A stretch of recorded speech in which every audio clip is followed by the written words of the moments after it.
open the doors? It's time for C2K. This is an NFL show like no other here in LA. On tap, the Rams go for their best start since they last won the Super Bowl. Plus this. You know, this is the biggest game of the year for us. Oh, sure is. The Chargers with a chance to tie their best start in 31 years. We have a live report from the game. Also, a Michael Parsons payback in Dallas, and Indiana Jones joins the show.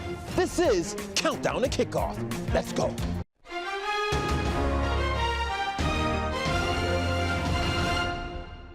Sports Central presents Countdown to Kickoff, sponsored by Morongo Casino Resort and Spa. You, come on in. Welcome to Countdown to Kickoff. It's your boy, Darren Haynes. Week 3 is here, baby, and we have so many games to preview and break down, especially the Chargers-Giants game coming up here on CBS. I mean, some of the players already on the field. There's Justin Herbert with the towel in his pants and everything like that. The Bolts, though, they're 3-0 for the first time in 22 seasons, and they're one of only 3 undefeated teams in the AFC and have won 6 straight regular season games dating back to last season. That's the longest active streak in the NFL. Now, the Bolts, they have a great chance to go 4-0 today with their road win over the winless New York Giants. Bolt up.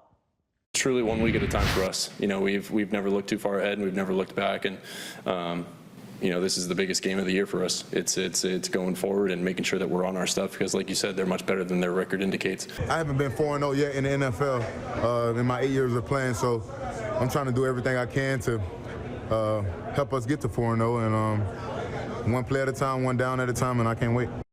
Okay, the Bolts defense will face rookie quarterback Jackson Dart, who's making his first career start today. Dart, who spent his freshman year at USC, is hoping to become just the second Giants rookie quarterback to win his first start in the last 40 seasons. But peep this, people. Rookie QBs are 2-8 when starting against teams coached by Jim Harbaugh. Dart, talk to me. I'm just going to lay everything I have on the line. That's just the way that I play the game.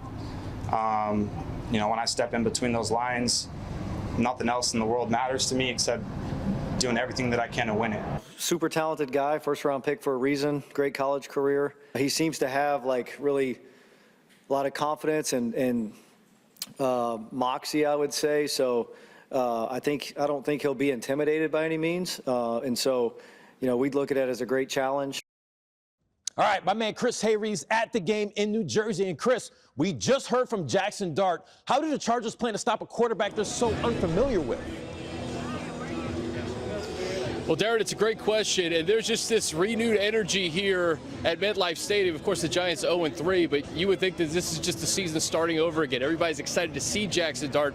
So I asked Tarheeb Still, it's like, listen, you don't have any NFL game tape on the guy, just preseason. He says he's got to go back to college, the preseason tape, and just trust who you are as a defense. And I think just learning more about Jesse Minter and this defense, they don't expect to drop off if a guy's out of the game.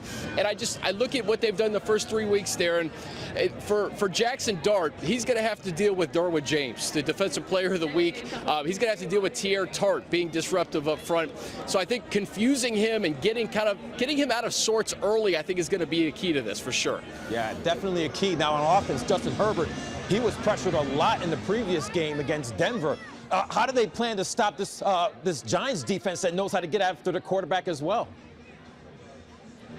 Yeah, well, that was certainly a concern. When you're hit 14 times and sacked 5 times, obviously that's going to ring some alarm bells. Mekhi Becton is inactive for this game. He is not going to play, but Bradley Bozeman is in this game. And, you know, you hope that Trey Pipkins and just not having Will Dissly, the blocking tight end in this, could be a challenge. So Tucker Fisk comes in. I think Tyler Conklin, you're going to see him kind of help a little bit with Thibodeau and Brian Burns and Abdul Carter, the rookie.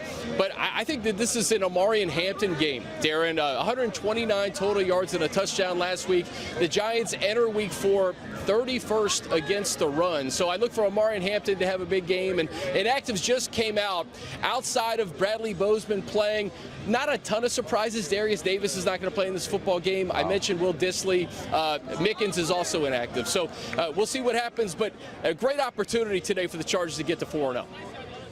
All right, good stuff out there, Chris. If it means anything, the Chargers, they haven't lost to the Giants out in New York since 1986. It's 39 years ago. We'll see Chris later on in the show. Now, like Chris just mentioned, he gave the Chargers scratch list. Here are some other notable names in the NFL. The 49ers will get their QB back in Brock Purdy after missing the last 2 weeks. The Commanders will be without Jaden Daniels for a second straight game. The Cowboys won't have CeeDee Lamb against the Packers. Both Baker Mayfield and Chris Godwin Jr. are active against the Eagles. Now to the Rams. They're looking to start 3-1 for the first time since 2021 when they won Super Bowl 56. To do that, they'll have to beat the undefeated Indianapolis Colts this afternoon at SoFi. The Rams will need to slow down a Colts offense that punted the ball just once in 3 games. Yeah, that's the fewest by any team in the Super Bowl era. Sean and Matt, talk to me. They've got great playmakers. You know, they play 11 as one. You know, that's what we always look to try to be able to do. But whether it's on offense or defense, you know, you see a team that is really well coached. They got great players at all different types of spots, and they play together, which is, you know, why they're in the position that they are in. And it's a great challenge. I think they've got, you know, talented players at all 3 levels. Both their corners are guys that have played football, you know, in the NFL for a long time and are talented guys. Got some guys that are really disruptive up front. Their backers are running hit guys. So really, every level of their defense, I feel like they've got guys that can, you know, impact the game. All right, now it's time to show some love. Deep in the heart of Lucas Oil Temple, you'll find Daniel Jones, now known as Indiana Jones. He dons the Colts horseshoe helmet like a fedora with a cannon arm as his whip. Jones has the Colts 3-0 for the first time in 16 years. Yeah, while dodging linebackers like booby traps, Jones is the first Colts quarterback to start 3-0 with no turnovers. And Indy hates snakes. I mean, turnovers. Daniel Jones and the Colts have the chance to go 4-0. The last time they did that, they went to the Super Bowl. So I'm not going to cover my heart like the Temple of Doom because Daniel Jones deserves some love. Sean McVay, tell me how you feel. He's a stud. You know, I think what he's doing is he's seeing the field well. I think Shane does an excellent job of, you know, being able to cater to players' strengths. And you look at it, and he's playing in rhythm. He's playing on time. They're a really well-orchestrated unit. You know, they do a lot of really good things. He's obviously got the mobility to be able to make you pay as a runner, but I think he's reading well with his feet. He throws the ball with great accuracy and anticipation. All right, coming up, today's matchup between Patrick Mahomes and Lamar Jackson will make NFL history, but not for the reason you might expect. And I caught up with rookie tight end Oronde Gadsden II, fresh off his breakout performance last week against the Broncos.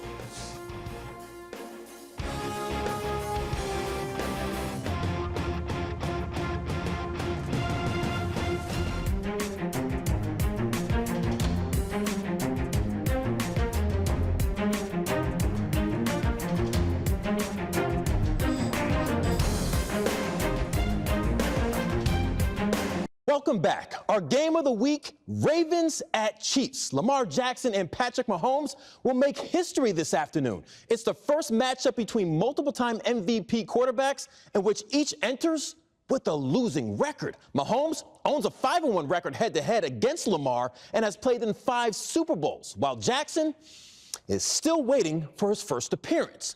But as far as this season, Lamar has looked much better through 3 games, leading the league in touchdowns and passer rating. Mahomes is averaging career worst in completion percentage, passing yards per game, and passer rating. Despite a huge disparity in stats, the 2 quarterbacks own the same losing record. For us, we got to start faster. I think every game we've kind of said that we haven't really got to do that. And we were moving the ball early in the game last week, but we're settling with field goals. And when you play teams that are really good and have dynamic quarterbacks like the Ravens do, you got to turn those into touchdowns. We just got to lock in on what's ahead right now. You know, just getting better in practice, watch film on those guys, watch ourselves, self-scout ourselves, just get after it come Sunday. All right, you can watch that game right here on CBS as part of the second doubleheader. Sports Central will follow the action with highlights and more from Week 4.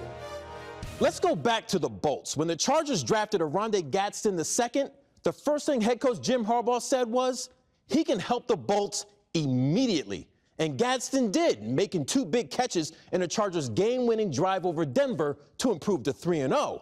I caught up with the rookie to talk about the Bolts, his NFL debut, and his dad, who also played in the league. We've been trying to keep it the same level of intensity each and every day. If you out here at practice, you can see Darren, he's bringing it every day. Everyone's bringing it. Scout team, first team, everybody that's out here, they bringing it. We ain't trying to let up. We ain't. That's what I was curious about. Because teams can go 3-0 and they can also go 3-3. Yeah. Now let's keep it real. You guys are 3-0. Yeah. Thanks to a game-winning drive that you guys had against the Broncos. You were a big contributor in that. What does it mean to you to kind of have your first NFL game and it turns out that way? Yeah, I mean, it was great, and it's what you expect when you put the work in. I mean, I trained like that the same way that I did when we played the Chiefs and the Raiders when I wasn't active. So kind of the same approach, and then just expect great things to happen, especially when you're working hard. I'm assuming you wear 86 because of your pop? Yeah. Now, your pop's played in the NFL a long time.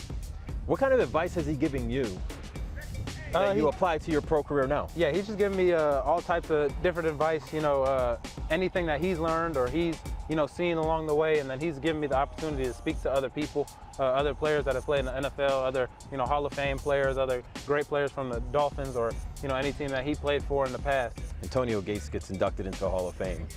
Have you had the opportunity to just chat with him just a little bit, and did he give you any advice at all? I met him quickly right before training camp, and he was saying he's looking for a guy to step up in the role in the franchise. So, I'm hoping to be that guy that can, step up and take his place as, being a great tight end for this organization. I just had the feeling,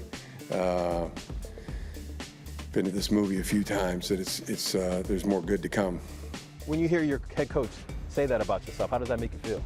It makes me feel good that he trusts me. You got to be able to trust the people you putting on the field, because that's what you've been training for. That's what you've been working for. All right, so here's the number to know. The number 4. The Eagles are unstoppable with these 4 players. Quarterback Jalen Hurts and his weapons of Saquon Barkley, A.J. Brown, and Devontae Smith are 15-0 in full games they played together. Yeah, that means when they start and finish the game, they're undefeated, people. I mean, think about it. Philly's core 4 already won a Super Bowl before losing a game. The Eagles will face the Buccaneers in a battle of the unbeatens. Winner improves to 4-0. I'm going with Philly in this one.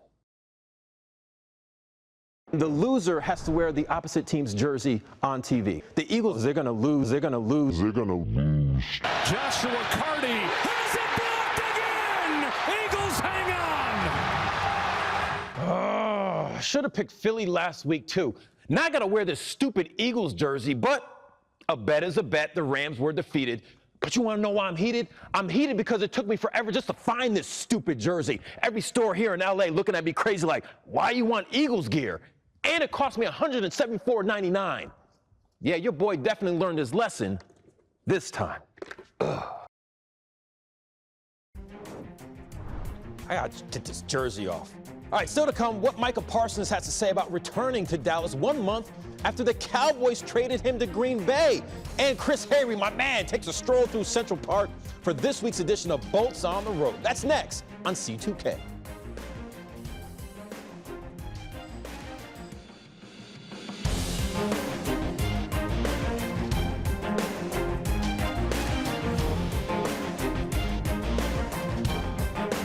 Here we go, baby. Payback for Parsons in Dallas. Micah Parsons, the 4-time Pro Bowler, was traded to Green Bay after the Dallas Cowboys struggled to come up with a long-term extension. Now, during this back and forth, Jerry Jones publicly aired his grievances. Parsons then demanded a trade, and on August 28th, the trade was made. Now, Parsons returns to Dallas as the Packers take on them Cowboys. Knowing me, like, once the game starts, who's going to be worried about any trade? Like, it's just me against them 5 men in front of me, you know what I mean? And then we got one common goal. I think, the fans, the media is going to get off on the pre-draft, the hype and all that, but once the game's, ain't no one talking about the trade. We talking about winning a football game. All right, let's get it on. All right, let's go back out now to Chris Haynes, who's live in New Jersey, for more on today's Chargers-Giants game on CBS. Darren, when the schedule comes out in May and you know where and when you're playing, late fall in New York, seems like a lot of Chargers fans circled that date. So much to do in New York, and on this installment of Bolts on the Road, I put my Taurus hat on as well. Bolts on the Road. Driven by your Southern California Honda dealers. It's a brand new episode of Bolts on the Road. Week 4 takes us to the East Coast, where the 3-0 Chargers get set to face the 0-3 New York Football Giants at MetLife Stadium. And while the G-Men technically play in New Jersey, nothing says New York more than an autumn stroll in Central Park with great company. My guy, Sam Farber, the Hall of Fame writer for the LA Times, joins me. And Sam, it's always a treat to come to New York. Do you remember your first assignment in the city? I remember a really memorable one, which was the first game after 9/11. That was, I covered not only a Jets game, but there was a fight at Madison Square Garden that was very impactful. I remember the year that the Patriots went 17-0 and played the Giants in the Super Bowl. The last game of that season, if you remember, I remember that the game. Giants played them really tough. And it was a sort of a preview to the Super Bowl where the Giants ultimately beat them. I remember when Hurricane Katrina happened, and they moved the Saints up here to play at Giants Stadium and called it a Saints home game. And that was kind of funny because they had the banners and the little band, but as soon as the Giants kicked off, it was a total Giants home crowd. I remember that too. Yeah.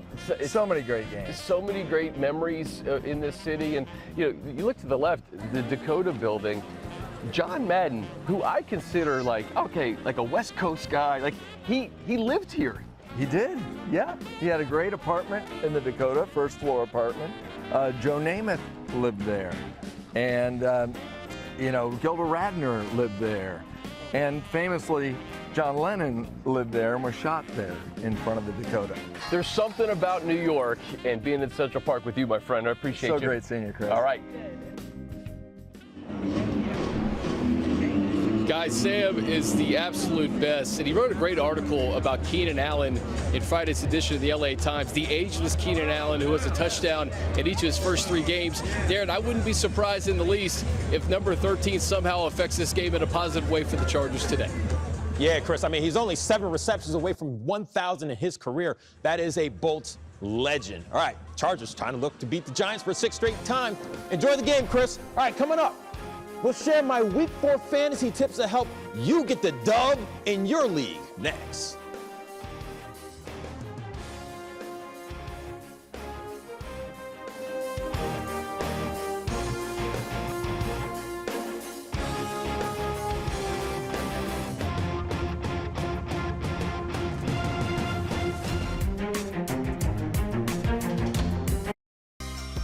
All right, welcome back. Let's check in on the first game in the NFL history, to be played in Ireland. The Steelers are leading the Vikings 21-6 in the 4th quarter. We'll have the highlights later on Sports Central.